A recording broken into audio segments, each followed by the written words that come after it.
ওই ছেলেটা যখন মারতে আসে তখনই প্রথম আলো পত্রিকার সাংবাদিক উনি ছবিটা তুলে ফেলে, যেটা তখন আমি জানতাম না যে ছবিটা ভাইরাল হয়ে যায়। চিৎকার করে তাদের সামনেই বলি যে ওইদিকে আমাদের স্টুডেন্টদেরকে কিভাবে ছাত্রলীগ মারতেছে, আর আপনারা কি এখানে দাঁড়িয়ে থেকে তামাশা দেখার জন্য আসছেন? আপনাদের কোনো রেসপন্সিবিলিটি নাই? আপনারা সরকারের 5-8 লোক দাঁড়িয়ে থেকে তামাশা দেখছেন। State University of Bangladesh. Admission going on. Please confirm your seat.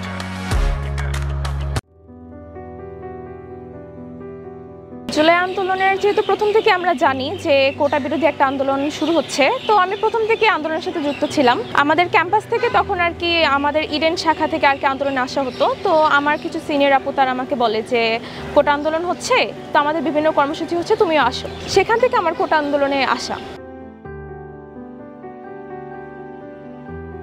15 July প্রথমে আমাদের কর্মসূচি ছিল ইডেন কলেজে আমরা 10:30টায় পুকুরপাড়ে জমা হব। তো আমি 10:30টায় ইডেন কলেজে যাই। যাওয়ার পরে ঢোকার কিছুক্ষণ পরে ছাত্রলীগ নেত্রীরা আমাদের উপর অ্যাটাক করে। মানে আমরা যারা কোটা আন্দোলনে আসছিলাম তাদের উপরে ছাত্রলীগ আর কি গরম পানি ছড়ে, ফোন দিয়ে মারে, লাঠি দিয়ে মারে। তারপর আমাদেরকে ক্যাম্পাস থেকে বের করে দেয়। আর হলের যে মেয়েরা ছিল তাদেরকে হলে আটকায় রাখা হয়। এরপরে আমরা যখন ইডেন কলেজের গেটে আসি তখন আমরা ভাবি যে না, আমরা যেহেতু টিএসসিতে যাবো, কজ সেদিন মহাসমাবেশ ছিল, আমরা ভাবি যে না, আমরা হলের মেয়েদেরকে হলের তালা ভেঙে বের করবো। এই জন্য আমরা প্রথমে আগে ইডেনের বড় বড় যে 2টি গেট ছিল, গেট নাম্বার 1, গেট নাম্বার 2, আমরা এই দুটো ভেঙে ফেলি। আমরা 10-12 জন মেয়ে মিলে ধাক্কা দিয়ে গেট দুটো ভেঙে ফেলে আমরা ক্যাম্পাসের ভেতরে ঢুকি। এরপর আমাদের 6টা হলে আমরা যে সব মেয়েদেরকে বের করে একসাথে টিএসসিতে যাই। টিএসসিতে আসার পরে আমরা টিএসসির মাঝখানে আমরা বসি সব মেয়েরা। তো আমরা আগে থেকে জানতাম, ভাইয়েরা আমাদেরকে বলছিল যে ছাত্রলীগের লোকজন, ওদেরও কর্মসূচি আছে, তো ওরা সম্ভবত আমাদেরকে উঠাই দিবে বা আমাদের উপরে হয়তো অ্যাটাক করবে। কিন্তু আমরা ভয় পাই নাই, আমরা ওখানেই বসেছিলাম। বেলা 3টা নাগাদ আমাদেরকে বলা হয় আমরা ক্যাম্পাস এলাকায় একটা মিছিল করব।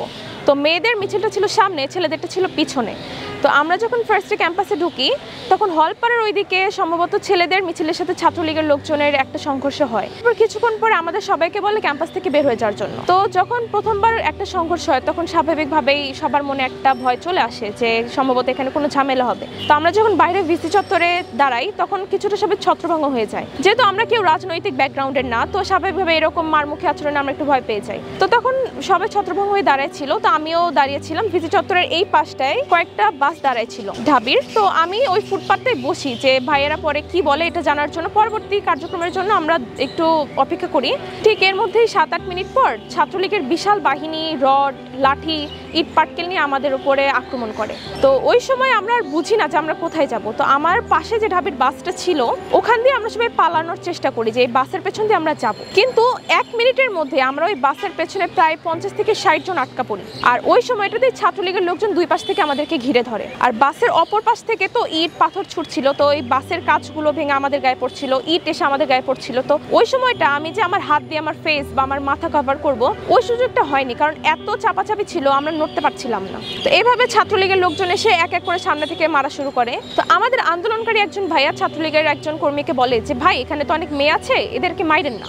তো উনি বলে যে ঠিক আছে মেয়েরা তোমরা বের হও। তো তখন আমরা 5-6 জন মেয়ে ওখান থেকে বের হই। কিন্তু বের হওয়ার পর আমরা যে রাস্তায় নামবো, রাস্তার অবস্থা হতো তখন রণক্ষেত্র, মানে চারপাশ থেকে ইট ছুটতেছে, লাঠি দিয়ে মারতেছে। ওই সময় আমরা পুরো দিশেহারা হয়ে যাই যে কোথায় যাব। তখন আমার পাশে যে মেয়েটা ছিল আমি ওকে চিনতাম না, তো আমি দেখছি ওইও দিশেহারা হয়ে এদিক ওদিক তাকাচ্ছে, আমিও তাকাচ্ছি। তো আমি তখন ওর হাত ধরে বলি যে চলো আমরা এদিকে দৌড়াই। তো যখন আমরা দৌড়াতে নিলাম আশপাশ থেকে অনেকে আমাদের উপর অ্যাটাক করে। ঠিক ওই সময়, আর যে ছবিটা আমার ভাইরাল হয়েছিল ওই সময়টাতেই হয়েছিল।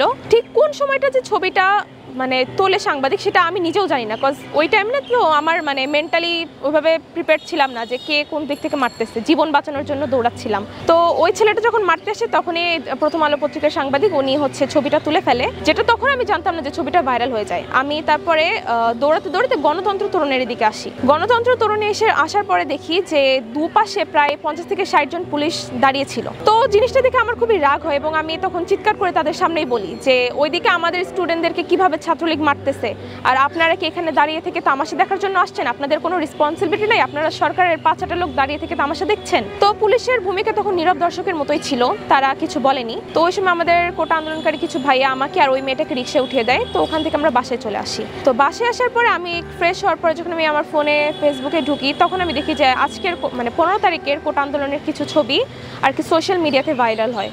তো ওর মাঝে আমি আমার ছবিটাও দেখে ফেলি। তখনই আমি বুঝতে পারি যে হ্যাঁ হয়তো আমার ছবিটাও ওই সময় তোলা হয়েছিল। আকাঙ্ক্ষা সত্যি বলতে সেভাবে পূরণ হয়নি, কারণ আমরা যেভাবে চেয়েছিলাম যে আমরা একটা নতুন বাংলাদেশ গড়ব, মানে বিভিন্ন কারণে সেই বাংলাদেশটা হয়তো আমরা করতে পারিনি। এখনো দেশে চাঁদাবাজি, সন্ত্রাসবাদ সবই চলছে। আর আমাদের যে লক্ষ্য ছিল একটি বৈষম্যমুক্ত বাংলাদেশ গড়ে তোলা, সেই বৈষম্যটাও এখন বাংলাদেশ থেকে দূর হয়নি। তো আমাদের জুলাই আন্দোলনটা সম্ভবত মানে পুরোপুরি আর কি সার্থক হয়নি। জুলাই অভ্যুত্থানটা আমাদের বাংলাদেশের সবার জন্য একটি খুবই গুরুত্বপূর্ণ একটি ইতিহাস। অবশ্যই এটার ঘোষণাপত্র জারি করা উচিত সরকারকে, মানে এই বিষয়ে অবশ্যই দ্রুত পদক্ষেপ নেওয়া উচিত। কারণ যদি এখনই জুলাইয়ের অনেক কিছু হারিয়ে গেছে, দেখা যাচ্ছে আমরা জুলাই যারা আন্দোলন করেছিলাম অনেক মেয়ে কিন্তু এখন খুঁজে পাওয়া যায় না, অনেক আহত, তাদের হয়তো অনেক চিকিৎসার ব্যবস্থা করা হয়নি। রীতিমতো জুলাইটাকে একটা অভ্যুত্থান থেকে মানুষ জুলাই আন্দোলন বলছে, এটা যে অভ্যুত্থান এটা মানুষ ভুলে যাচ্ছে। তো এটার জন্য জুলাইকে বাঁচানোর জন্য জুলাইয়ের ঘোষণাপত্র অবশ্যই দরকার।